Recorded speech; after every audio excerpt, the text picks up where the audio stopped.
What is up, Peoria Life? Nara here from the Director's Desk. And in honor of International Women's History Month, we are sitting down with Miss Asya, the owner and creator of The Uncommon Life, to talk a little bit about her experiences here in Peoria, as well as her awesome brand. So, would you like to introduce yourself and tell us a little bit about your brand? So the brand is The Uncommon Life, and the motto was just to help women find themselves or reconnect with themselves. Mm-hmm. And so I am originally from New Jersey half my life, and then Atlanta the other half, and now I'm in Peoria. So I have 4 kids, and I'm just doing my thing. Now, how is that to go from New Jersey to Atlanta to little Peoria? But I always say we're just like this little diamond that you could put all this pressure on to make into a big diamond. How was that transition to a more smaller pace place? It was very different. I've never lived in a small town. Wow. I know, and actually, Peoria is not necessarily a small town. It just has a small town feel. Mm-hmm. And it was interesting, but I always think that everything happens as it should. And I really have been able to take advantage of the slowness of Peoria to really kind of shift, grow, learn, and really become the next version of myself. Oh, now that's amazing. And I think I mentioned to you before, like the few times I've met you, I assumed you were from here Mm-hmm. because you just fit in. So now I know what that feels like when a person tells me that. Like Mm-hmm. I was for sure. I'm like, yep, she graduated with Greg, Chama, and all of them. I know she did. You're like, nope, just got here about a year after you. So Mm-hmm. it's nice. And one thing people always say, even the owner of Widecast Studios said it to me. People that are not from here love the mess out of Peoria. Mm-hmm. People that are from here still love it, but their approach is a little different because they saw all the changes Mm-hmm. that's happening. Mm-hmm.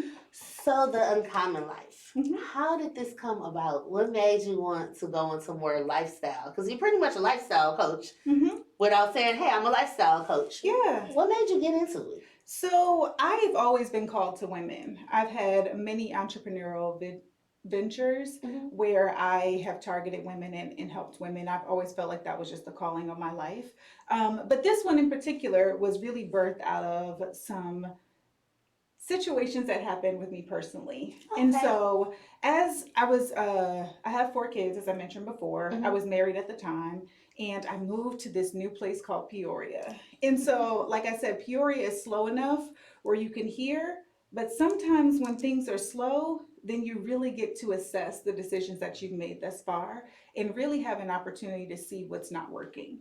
And so, one of the things that I decided to do was get a coach. I'm a big proponent of therapy, of coaching, and things like that. And so, I got a spiritual coach because I wanted to take myself to the next level. Okay. And in our first meeting, she said to me, "Who is Asia?" And I said, "Oh my gosh, I'm a mom, I'm an entrepreneur, I'm a wife, I'm all of these things, all the good things, right?" Mm-hmm. And she let me go on, and I really was, just laying out my resume, right? And she was so gracious and so kind. I'm so grateful for that because she really let me get it out. And then she paused and said, "That is all amazing, but I still have no idea who you are." And Wow. yeah. Imagine how I felt. I was shocked, I was stunned, and I was also sad because I had no idea how to answer the question. Like, if I'm not all of these roles, Then who am I? then who am I? Yeah. Because I haven't taken the time to really connect with myself because life happens Mm-hmm. and we grow. And I got married young. And so it was just one of those things where I had attached all these labels to myself and really lost the essence of who I was as a woman. Wow. And so I'm grateful for that moment because it shifted me. It shifted my consciousness and allowed me to really say, well, if I don't know who I am, I'm certainly going to find out. Wow. And Yeah. you're right. We put everything before it. I'm just thinking just the past weekend and not even notice I did it. I made my daughter plate. I made my honey's plate. Then by the time I made my plate, everybody was done eating. So now I'm just sitting at the table by myself. Mm-hmm. And I didn't even realize, like, wow, Mm-hmm. we do it and not even realize. Even when we go to the store, Mm-hmm. we'll pick up stuff for our kids. And then we're like rushing, having to go find someone. We have an event going on or something. Yeah.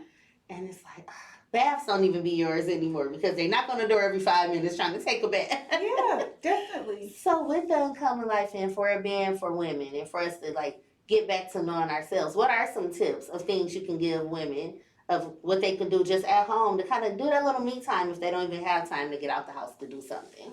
Yeah, so originally what I did was Mhm. I just wrote a list of things that I was interested in, things that I had never tried, things that I Mm. have done when I was younger and I wanted to get back to it. Mhm. I used to write a lot. I used to write poetry so much, and that's something that Wow. I'd gotten away from. Oh I'm wow. really huge into music. I love music. I can always describe an emotion with a song.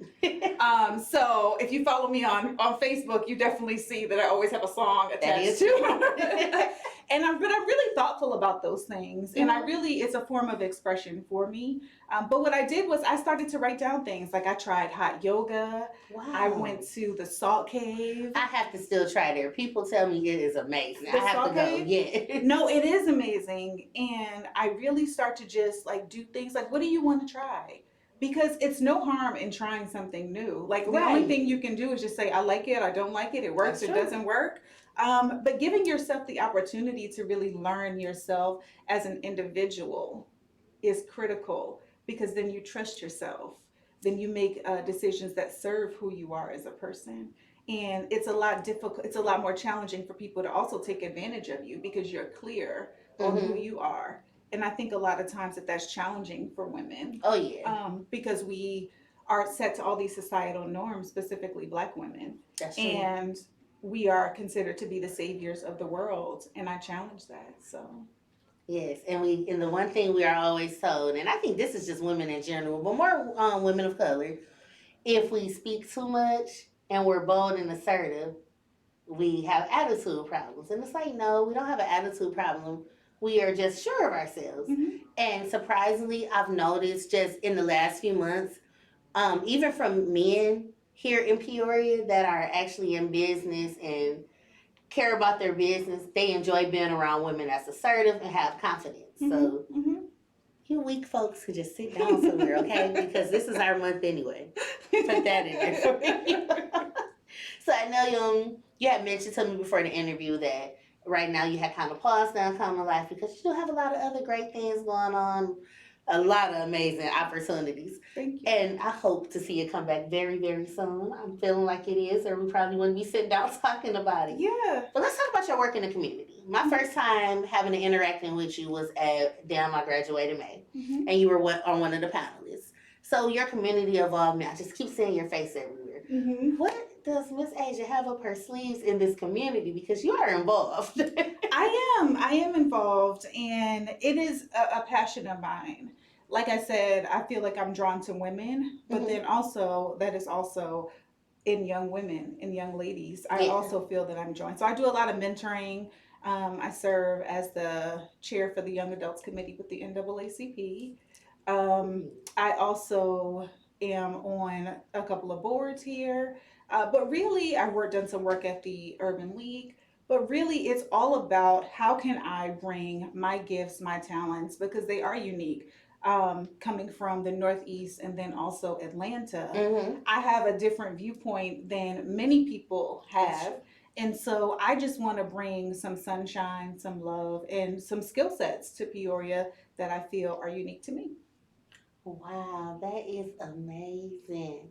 Now, do you? I know you mentioned that you do mentoring the young ladies. I do remember seeing a post. Was it last week? A couple Um, of weeks ago. yeah, I remember seeing it.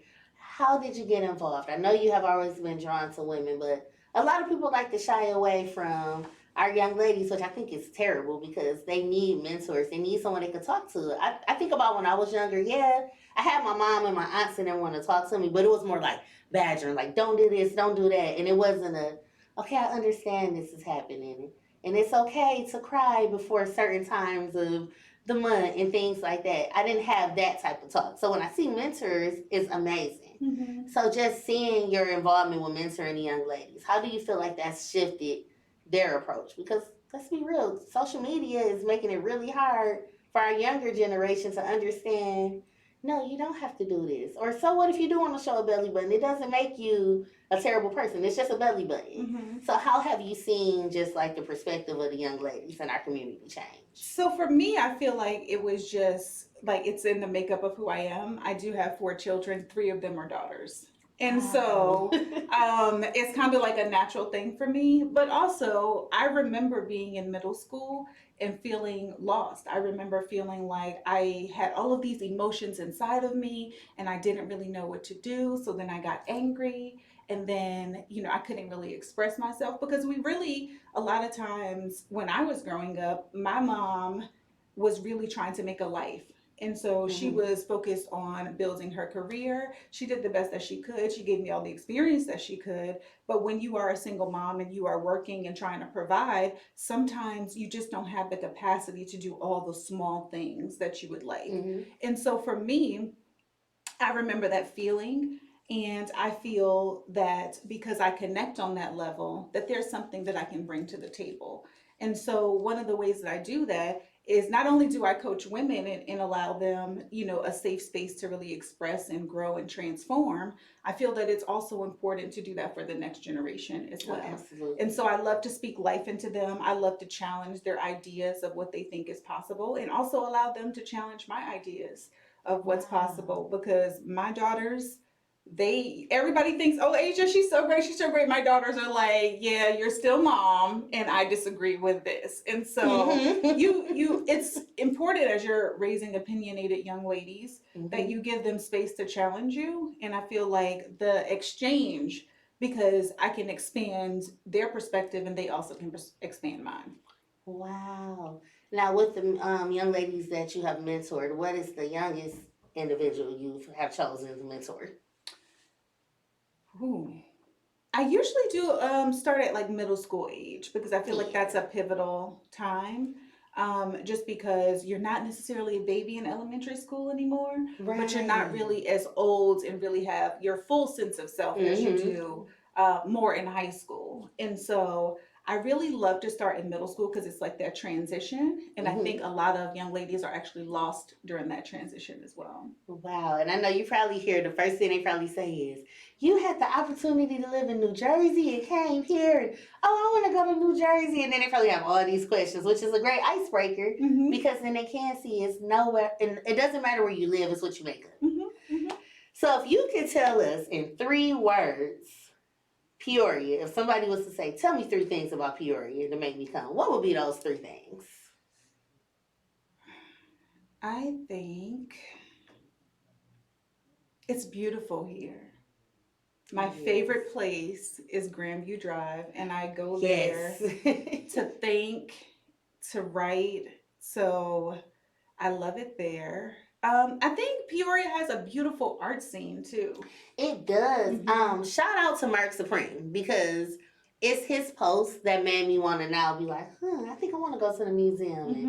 I Mm-hmm. want to check this out. And you're right, it's so much art It's in so this much city. art and artists, and I think Peoria also has like an artistic energy here. Mm-hmm. And so, if you are an artist, there's so much inspiration if you allow it. Like all of the beautiful murals that are around town. Yes.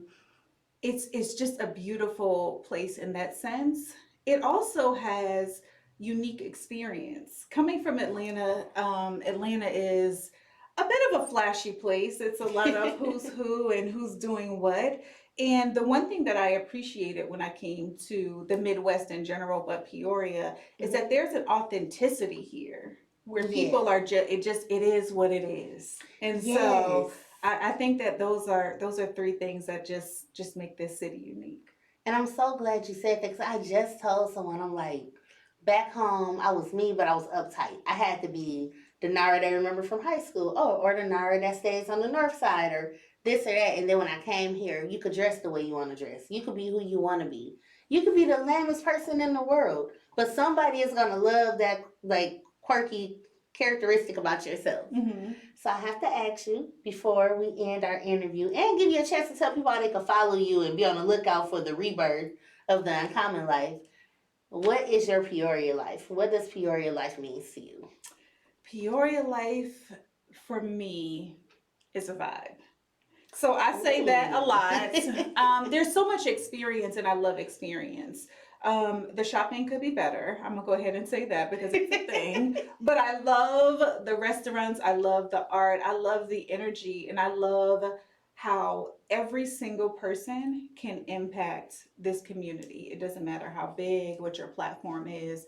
Every person can bring. So that I feel like is my Peoria life. Being a mom, living my life, having brunch, doing all the Love things.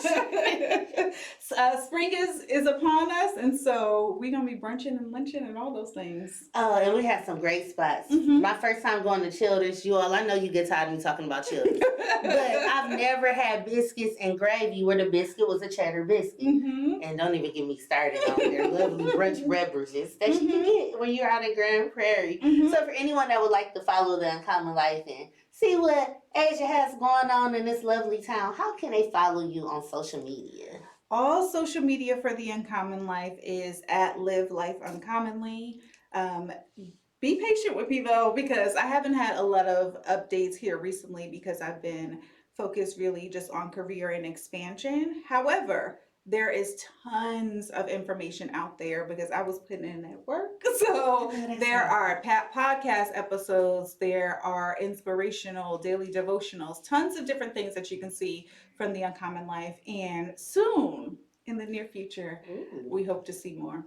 Especially with this brunching and luncheon, and you are in the perfect place to get a lot of content this spring. Well, you all, you heard it here. And once again, happy International Women's History Month. I probably mixed it up, but once again, it is the month for us, you all. And it's amazing. We're getting ready to go into spring. Spring is like literally a few days away. And all kind of great stuff. So once again, I am Nara. This has been the Director's Desk, and we are here at Peoria Life, where you can make life what you want it to be. Until next time, bye. Bye.